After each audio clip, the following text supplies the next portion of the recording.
How's it going, everyone? I'm Steven from The Armed Gamer. Right now we're doing a new panel called What's Brewing, where we're just sit down and we talk about games. With me currently is Emily. She's one of my freelance writers. Say hello. Hello. And also we have Zach. He's another one of our freelance writers, and he also writes for Broken Analog, Following the Nerd, Examiner.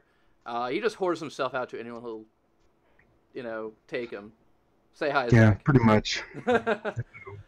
um, so yeah, right now this is kind of our first time. We're kind of still working through all the bugs because I haven't figured out Google Hangouts yet, to be elegant. Um, so yeah, let's just kind of start talking about shit. I guess the first topic I want to bring up is this week we actually had a really popular article by Emily. It was called "The Horrors of Gaming Retail." We got like 30,000 page views on it. It was a big hit among people, and so Emily, was it really that bad working at GameStop? Like, yeah, how long were you there even for? 2.5 years, almost 3. And like, what position did you rise to in that?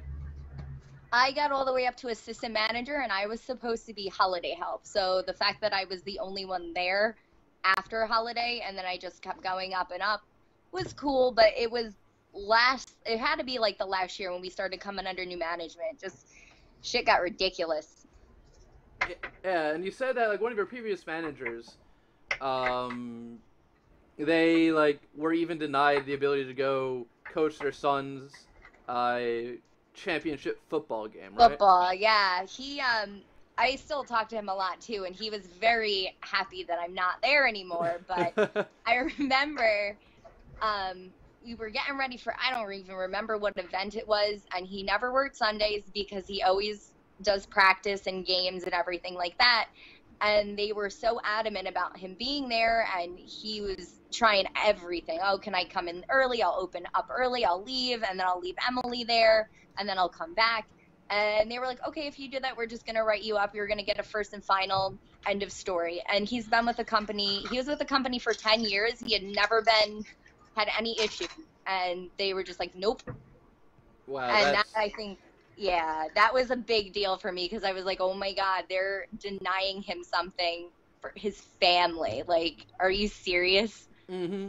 And so I found it actually really amusing that the people in the comments knew exactly what you were talking about, like what story and all that. Most people did, yeah. Zach, did you get a chance to read the article in the end? Yeah, I read a little bit of it. I had one of my roommates also worked at GameStop. Told me all the dumb shit that went on there too, and it's certainly not an enjoyable place to be. It's not all super kawaii des as people try to make it out to be. Mm-hmm. I also worked in the gaming section in Best Buy, and some of those people, they were like, okay, we need you to put all these games into these cases. No problem, I can do that. Spend about 2 hours doing it, get it done. They show up, and you just take all those out. And move. Yep, that happened to us 1,001 times. Here, we're gonna do this, and then you're gonna switch it. What? Yeah, and it's like with the kit, you have to put the little magnet thing on. You have to slide it. It's just like it took 5 seconds to just take one thing out, and I'm just like, I mean, like no one's here, and I'm fine with that. It's just I don't know what you want. Mm-hmm. Yeah, and I feel like that's something we actually don't really hear too much about from at least in article form. Other than anecdotes when you're actually at the store, you don't really hear about the people saying like, "Oh my God, like, working here is so bad," because we sit down and we're like, oh, it's got to be cool to talk about games all day. It's video games. Right? It's so much more than that. That's what I would tell people. They'd come in and be like, oh, are you hiring? And I'm like, listen, you don't want to work here. Like, you just don't. You're going to hate it. You're going to hate life. I didn't even start drinking the way that I did until I started working there. And everyone I met, granted, 90% of the people I got hired with are gone. They all got fired prior to me, or they quit. Mm-hmm. They got out of it. But I'm still very close with everyone, and that was the good thing about working there, because I met a lot of fun people. I met my boyfriend, I met my best friend, my roommate, but like it's a hellish job. And granted, most retail is, but I've worked retail before and I've had wonderful experiences. And this was just cheat the customer, let's treat the employee shitty, and yeah, fuck everybody. Yeah, now, obviously I don't want to mention the actual website here, but are there any business practices you can kind of elucidate on that, like, we as consumers should know about and actively avoid when we're at a game store, like that one? As I put in the article, check your receipts, because from what I saw a lot of, even the upper management just auto putting stuff on, warranties, the membership, because the numbers are counting, even though, if you're not giving me any incentive except to keep my job, I really didn't want to sell anything because it's not, commission based. If you're going to give me extra money, I'm absolutely going to try and sell it. But to cheat a customer, and I would see people just hit renew or add extra stuff, it's, check your receipts, because people don't, most people don't look at their receipts. They just charge everything or give you the money. There's this guy at the GameStop I usually go to by my house, and no one likes him. Just no one. I can't really emphasize this enough. No one likes him. And it's like he's like so pushy, and I'm like, no, I don't want to pre-order anything. It takes me 10 minutes for me to finally tell him, no, I don't want to pre-order anything. Because, I mean, the whole thing is we were always told you're practically pushing people into it, and, don't take no for an answer. If you tell me no, I want to just take the no for an answer and get the customer out, because they're going to be happy. Why piss the customer off? Yeah, it's like, just accept my no and move on, or else I don't want to come to your store again. Exactly. And I've seen so many people, like the manager at the time before I got fired, like he was just either auto renewing everything or really pushing people into it and being like, oh, you don't like this or you don't like that, and just berating them. And I'm like, really? Why are you going to treat someone like that? That's ridiculous. And then people would come back and complain about him, and I'm like, yeah, I know. Well, he's the manager. I can't do anything about it. I'm sorry. Yeah. Now, moving on from this topic, I understand that the PlayStation Now beta came out this week, and that seems like a really cool concept. You can rent games directly from PlayStation, which seems like it'd be good, like a really good deal. You can like rent a game, speed through it, beat it, and you don't have to spend $60, which is freaking awesome. But I was looking at some of the prices, and you were talking about this before the show started, but prices are ridiculous for the rentals, right? Yeah, they're higher than what you would normally pay just to buy the game. And granted, there's not a lot out on the beta yet, because it's a beta, so they're not going to have everything available. But the amount of games that you could choose from aren't really that great in general. And then if they're charging $30 for a 90-day rental on Final Fantasy 13 too, you can buy it for $20. I think that's just obnoxious. Yeah, Zach, like, what do you think on it? What do you think that the service in general is a good idea, or do you think it's just a massive stupid money grab? I think it's a really stupid money grab. Like I like the idea of being able to stream games. That's cool and all dandy with me, but the fact that they're like you have to pay this money to them, it's like their glorified Blockbuster, except Blockbuster wasn't charging you $30 just to keep the game. It wasn't charging $30 just for like a limited play, unless obviously you were late with it and stuff. Like seriously, if you want to like rent a game, if you really want to just rent a game, just get GameFly. Like I don't understand why PlayStation Now even thinks like it's kind of like it's gonna be this big changing revolutionary service. It's not, because they're gonna be charging too much money for it, and no one's gonna buy it. No one. I mean, I feel like on some level it's like them kind of beta testing PlayStation Gaikai, which was announced with the PlayStation 4. Obviously it hasn't been released yet, but it was at a service where it was essentially OnLive. I don't know if you guys ever even remember what OnLive is. I think they're still active, but... No, yeah. I think OnLive shut down. Is it? Yeah, I'm pretty sure I remember seeing something about OnLive not happening anymore. Yeah, I mean that would make sense to me. I mean, the problem with online was that it depended on you having a really really good internet connection, and in America we don't have that yet. No. So Unless you're in Kansas and you have Google Fiber. yeah, well, fuck Kansas, you're not I there. know. I'm not. Makes me mad. Yeah, so that's part of the thing is I think services like Gaikai or PlayStation Now are going to at least partially depend on us having much better internet than our technology currently is, thanks to Verizon or Comcast or Time Warner, all of which I'm growing super infuriated with. But Yeah, I love hearing stories about Time Warner. Oh, yeah, no, they are all universally awful. But yeah, so I feel like the streaming service for Gaikai could be awesome sometime in the future. In theory, it could even mean that the PlayStation 4 is the last PlayStation console. Because if you're streaming shit and the internet's fast enough, you don't have to have the PlayStation 4 to process it. It is, it just has to be able to receive the video from the internet. And, like, I feel like it could do that up to any really resolution, up to 4,000 if it needed to be. But we obviously don't have that technology, and I feel like the PlayStation Now really needs a lot of work from what I've heard. it needs too much work. It's in a spot where it's like VR. Like, I really don't want this right now.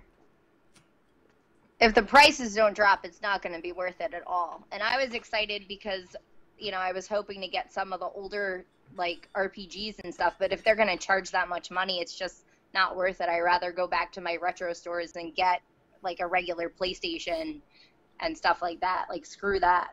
Mm-hmm. Yeah, no. Now, if it's like $5, you get to play the game for like 2 weeks. Then I'm like, oh, that's really not bad at all. Yeah, they gotta figure out the prices because there is no way in hell anyone's gonna pay what they're asking for as of right now. It's just unheard of. Yeah, I mean, even at Blockbuster, I was able to pay $5 for a week rental. I think it was of a game, and PlayStation Now wants us to pay twice that. Which is $5 for 4 hours. Woo! Imagine that for a second. Imagine going to a Blockbuster, renting a game, you throw down like your $10, or you throw down your $5, be like, I'm gonna rent this game, and then 5 hours later, and like an hour before closing, you have to take it back, or else they'll charge you a late fee. Like just imagine that real quick. I mean, well, Blockbuster did fail for a reason, but I don't think that was it. And by the way, I want to encourage everyone who's currently watching, absolutely feel free to talk in chat. Ask us questions. If there's any news article or anything you want us to talk about, mention it in chat. I'm constantly eyeing it. We'll, field comments and all that. I know I don't have chat up on this screen, but that's just because I don't want the screen to get too crowded. Because I see you, Death Froud, and Abby, and, well, Zach, you're already in the call, so fuck you. So, yeah, another thing I kind of wanted to bring up that I thought was interesting is how Ubisoft is now completely turning around on the DRM bandwagon. Originally, they had very, very draconian DRM, which I think we saw with Anno 2070. It was you could only, change out your graphics card so many times before they would be like, no, this is too ridiculous. You can't play the game anymore. Which they eventually kind of fixed and added, but they're like, we didn't think anything would come of that.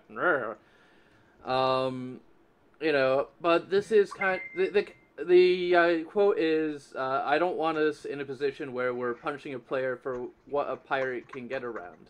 Which I feel like is CD Projekt Red's philosophy around DRM now.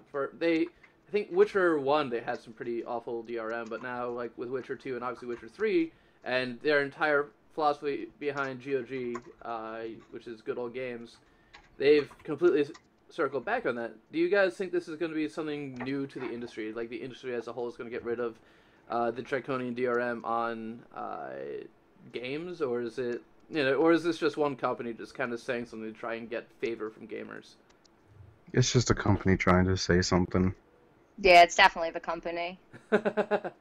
Yeah, like it's just, they're not really gonna do it. You know, like a company embracing something like GOG, for instance, like AAA won't fall for something like that. They just won't.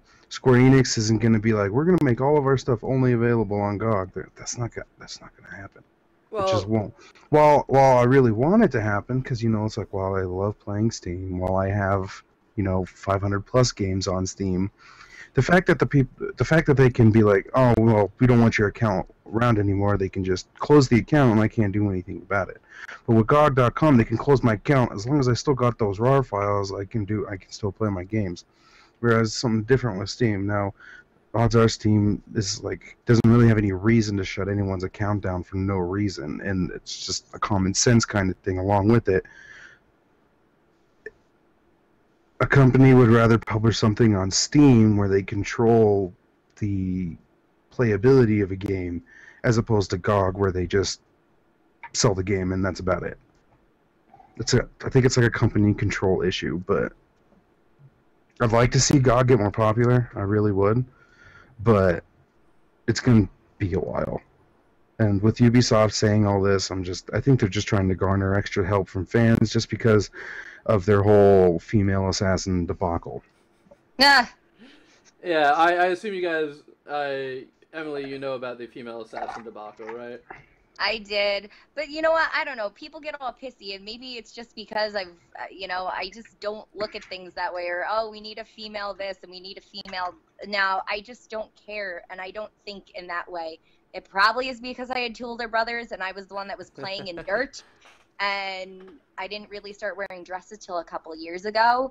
But it's, I like having a male protagonist. Maybe it's because of my penis envy, though. So that, it could be partially the issue. No, it's like I said this. It's like I said this before. Representation in gaming doesn't really mean jack shit. I'm gonna be 100% honest here. It's like I know I fit that demographic. Oh man, I shouldn't care about the women because my gender's already represented. No, representation really doesn't give a shit because I related more with an 8-year-old girl in Child of Light than I ever will in any male protagonist in Call of Duty. It's how it's the story of the character and how they're portrayed as opposed to what they actually are. Right, but I That's think the issue. I think part of the issue is that it's not even like, oh, I'm represented by so and so in the game, but it's like, do we really have examples of other people, really good characters other than these select few archetypes? And I feel like part of the issue is it was addressed really well in this one comic. I'll try to find it later and I'll link it when I post this to YouTube.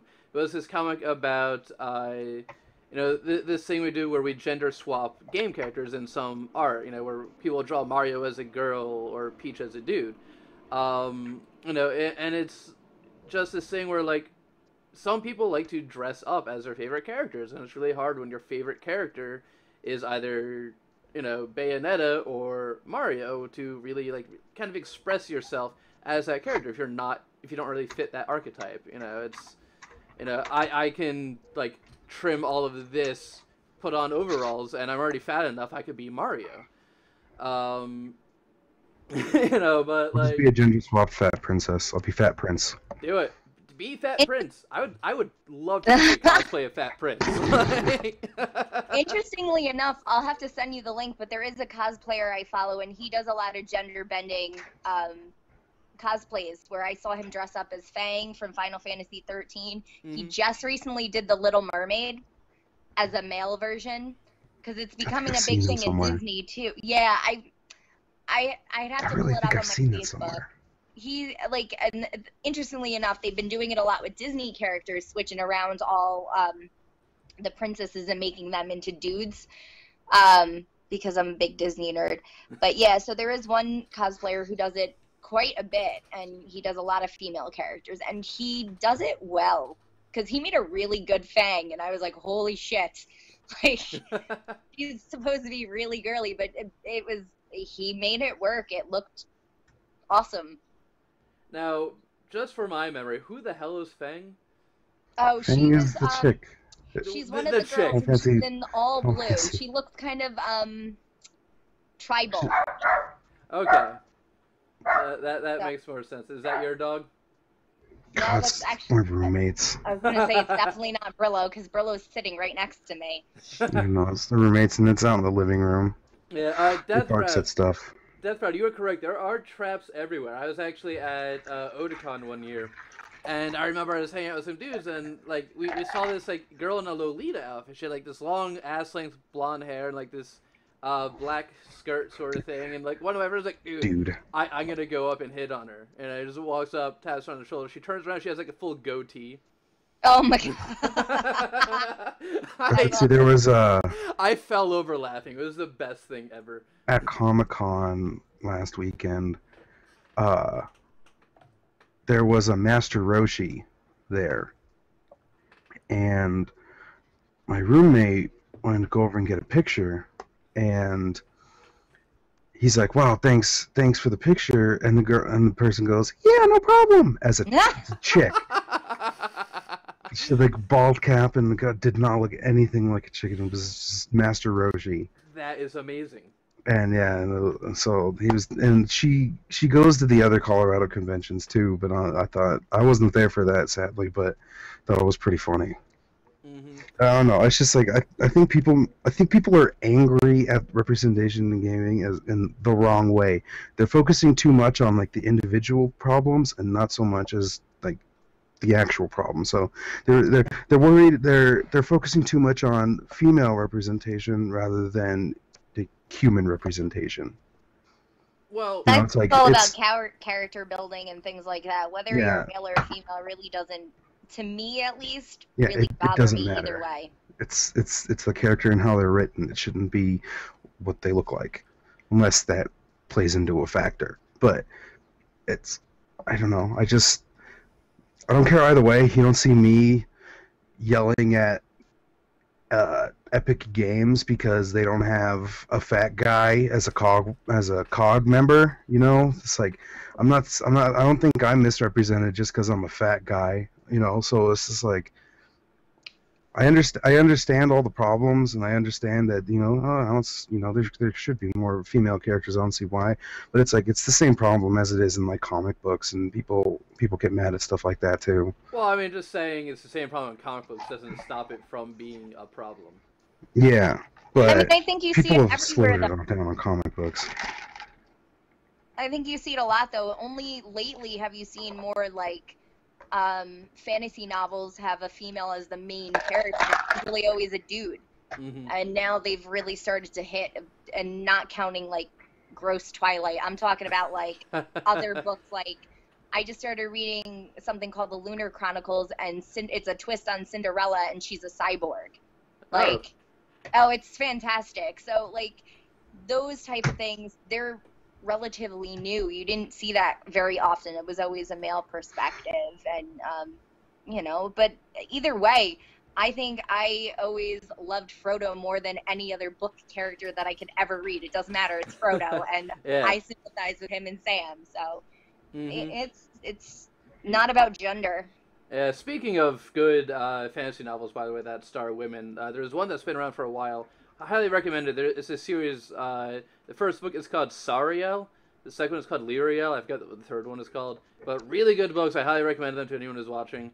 So we have about 5 minutes left. If anyone in the chat wants to ask questions, Deathfred, if there's anything you want us to talk, or anyone else watching, if you want us to talk about anything, let us know.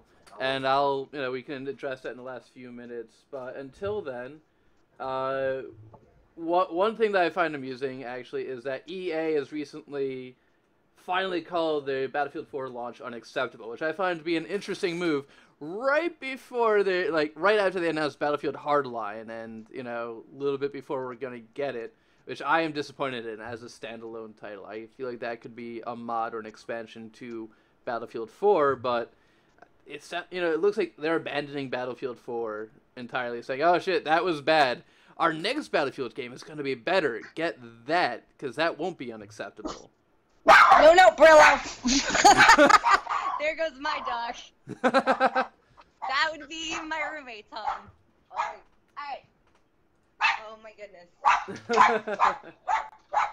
Go get Patricia. I have little dogs too, so I know how they're loud and stuff. So obnoxious. Yeah, alright, let me put camera on me for just a second, but yeah, Deathfrown, you're right, in anime there is a lot of time, there are a lot of times where in anime the female is the lead. I actually do find that interesting, how anime That is is true, but more comfortable. ironically I enough, don't I'm a watch big anime. anime game person, and I don't watch many animes. I don't watch anime at all. Yeah, well, I was actually recently playing Tales of Xillia, and I feel like that's interesting how you were able to kind of choose the gender of your main character, the story of your main character. You know, you could either be, what's his face, obnoxious whiny kid, or you could be Mila. I still like Obnoxious Jude. No whiny one kid. likes Jude. I like Jude. Jude was a whiny little... That's his name. Jude was whiny as hell. Coincidentally, do you want to meet Miss Non-Gamer? Because she just got home. Yes, absolutely. So for everyone She's watching... gonna kill me. But this is Miss Non-Gamer right here. She's the one who's not very, Hello. great at games. Yes, she's the one who apparently you were cursing with for Yes. Mario Kart, right? So yeah, if you guys want to know what she's talking about, you could go to armgamer.com, and Emily wrote an article about gaming with a non-gamer. She played Mario Kart with her roommate who never games, and it's just a really funny article about how they curse at each other and had fun despite her roommate never really picking up a game.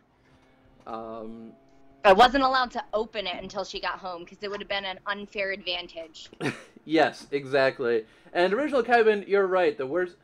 well, you're right. EA doesn't really... Original Kaiban's comment, by the way, was unacceptable. EA, since when does the worst game company ever have any say in what's unacceptable? Which I think is a valid point. You know, EA trying to say, oh, what we did was unacceptable. It's just kind of... It rings false, I feel like. And...